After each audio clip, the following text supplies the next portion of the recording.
Haematology blood banking का एक topic है पॉलीसाइथेमिया, जिसके बारे में आज बता रहे हैं।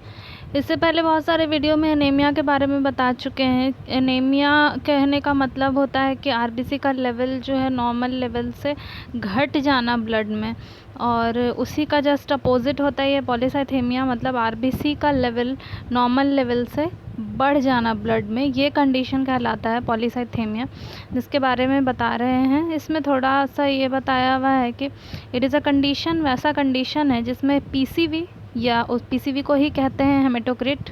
तो पीसीवी और हेमेटोक्रिट इंक्रीज़ कर जाता है, हेमोग्लोबिन इंक्रीज़ कर जाता है due to the increase in total number of RBC. मतलब total number of RBC increase करेगा, इसी वजह से पीसीवी और हेमोग्लोबिन भी इंक्रीज़ कर जाता है। जब क्योंकि पीसीवी या हेमेटोक्रिट क्या होता है, तो पैक्ड सेल वॉल्यूम होता है। पैक्ड सेल वॉल्यूम या हेमेटोक्रिट कहने का मतलब होता है कि वॉल्यूम एवरेज वॉल्यूम जो कंटेन करेगा आरबीसी, पूरे ब्लड में जो वॉल्यूम आरबीसी कंटेन करेगा उसको बोला जाता है। जैसे कि ऐसे बोल देते हैं कि अगर एक ट्यूब में ब्लड कलेक्ट किया और इसको सेंट्रीफ्यूज कर करके जितना दूर में जितना वॉल्यूम कंटेन करेगा आरबीसी, वो उसका पैक्ड सेल वॉल्यूम यानी कि पीसीवी हो जाता है, हेमेटोक्रिट हो जाता है। यानी कि ब्लड में आरबीसी का वॉल्यूम क्या है, टोटल आरबीसी का वॉल्यूम क्या है, वो हो जाता है पीसीवी, या उसी को कहते हैं हेमेटोक्रिट। पीसीवी मतलब पैक्ड सेल वॉल्यूम, उसका फुल फॉर्म हो गया। और तो अगर आरबीसी का वॉल्यूम है, तो अगर आरबीसी इंक्रीज़ कर जा रहा है टोटल नंबर से ज़्यादा, तो इसका मतलब है कि पीसीवी भी इंक्रीज़ कर जाएगा और हेमोग्लोबिन भी इंक्रीज़ कर जाता है। और यही होता है, इसी चीज़ को कहते हैं पॉलीसाइथेमिया। और यहाँ पे एक दो टर्म दिया हुआ है, एब्सोल्यूट और रिलेटिव। ये दो टाइप्स हैं पॉलीसाइथेमिया के, कि एक होता है एक्यूट और एक होता है रिलेटिव। तो इस दोनों में फ़र्क ये होता है, दोनों ही कंडीशन है आरबीसी का इंक्रीज़ ही करने का, लेकिन दोनों में फ़र्क ये होता है कि जब आरबीसी का नंबर प्लाज्मा उतना ही है जितना है, लेकिन आरबीसी उसमें बहुत ज़्यादा इंक्रीज़ कर जा रहा है, तो तब वो condition acute polycythaemia sorry absolute polycythaemia कहलाएगा। और जब प्रॉब्लम ये होगा कि आरबीसी तो उतना ही है जितना था, लेकिन प्लाज्मा जो है ब्लड का वो कम हो गया है, तो प्लाज्मा कम होगा तो ऑटोमेटिकली आरबीसी ज़्यादा हो गया उसके कंपैरिजन में। तो जब प्लाज्मा कम हो जाने की वजह से आरबीसी ज़्यादा हो जाएगा, तब वो कंडीशन भी पॉलीसाइथेमिया ही होगा, लेकिन उसको बोलेंगे रिलेटिव पॉलीसाइथेमिया।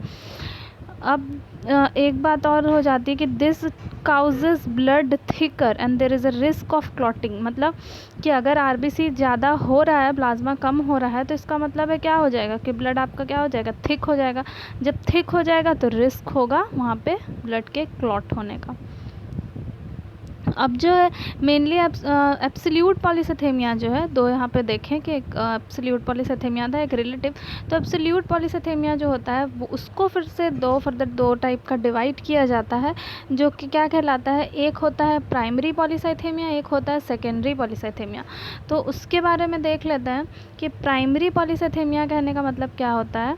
तो प्राइमरी पॉलीसाइथेमिया ये होता है कि इसको पॉलीसाइथेमिया वेरा भी कहा जाता है, और ये एक टाइप का ब्लड कैंसर है, और ये it grows slowly and rare type of blood cancer. मतलब बहुत स्लोली ग्रो करता है, तो बहुत जल्दी पता नहीं चल पाता है, और एक रेयर टाइप का कैंसर है, बहुत जल्दी होता नहीं है। और इट इज़ नोन एज, इसको मायोपॉलीफेरेटिव नियोप्लाज्म भी बोला जाता है। कहने का मतलब हो गया आपको नियोप्लाज्म कि एबनॉर्मल होना, मतलब सेल का ग्रो करना, लेकिन एबनॉर्मली ओवर ग्रो करना, जिसके कारण आरबीसी जो है ओवर ग्रो कर जाता है और नंबर ऑफ़ सेल ज़्यादा इंक्रीज़ कराने लगता है एबनॉर्मल होने की वजह से। ये कंडीशन जो है मायोपॉलीफेरेटिव नियोप्लाज्म है, यही कंडीशन होता है। मतलब प्राइमरी पॉलीसाइथेमिया को ही ये बोल सकते हैं, ठीक है। जब ये ब्लड कैंसर होता है, polycythaemia vera is a blood cancer, is a type of blood cancer, और यही कहलाता है मायोपॉलीफेरेटिव नियोप्लाज्म। और जैसा कि कैंसर के बारे में मालूम है कि कैंसरस सेल वही होता ही है कि नॉर्मल सेल से एबनॉर्मल सेल में कन्वर्ट हो जाना, एबनॉर्मली ओवर ग्रो होना, तो आरबीसी के साथ भी यही होगा। और ये होता है साथ साथ कि नंबर ऑफ़ आरबीसी भी क्या हो जाता है, बहुत ज़्यादा बढ़ जाता है। प्रोलिफरेशन होता है इसका, मतलब कि सेल जो है वो बहुत ज़्यादा मल्टीप्लाई भी करता है, ठीक है। प्रोलिफरेटिव होने का ये मतलब होता है, जिसकी वजह से आरबीसी का नंबर इंक्रीज़ कर जाता है। ओवर ग्रोथ होगा, तेज़ी से डिवाइड करते जाता है, और तो यही है कि ओवर ग्रोथ होता है, डिवाइड करता है और मल्टीप्लाई करता है, और नंबर ऑफ़ आरबीसी को इंक्रीज़ करा देता है। यही बताया हुआ है यहाँ पे, और कि in this condition bone marrow produces large number of RBC abnormally, ठीक है। बोन मैरो जो है वो abnormally large number of RBC बनाता है। और not only RBC, bone marrow produces abnormally, यहाँ पे बोन मैरो भी होगा पूरा, bone marrow produces abnormally large number of WBC and platelets, मतलब एबनॉर्मली सिर्फ आरबीसी का ही नंबर नहीं इंक्रीज़ कराता, बल्कि बोन मैरो क्या कराता है कि डब्ल्यूबीसी और प्लेटलेट का भी नंबर एबनॉर्मली इंक्रीज़ करा देता है। और इसकी वजह से मतलब ओवर प्रोडक्शन होता है आरबीसी का भी और प्लेटलेट का भी, तो और ज़्यादा ब्लड थिकर हो जाता है और क्लॉटिंग का रिस्क और ज़्यादा बढ़ जाता है इसमें। और सिम्टम्स यही था, मतलब प्राइमरी वाला जो टाइप होता है यही टाइप ऑफ ब्लड कैंसर ही होता है पॉलीसाइथेमिया का।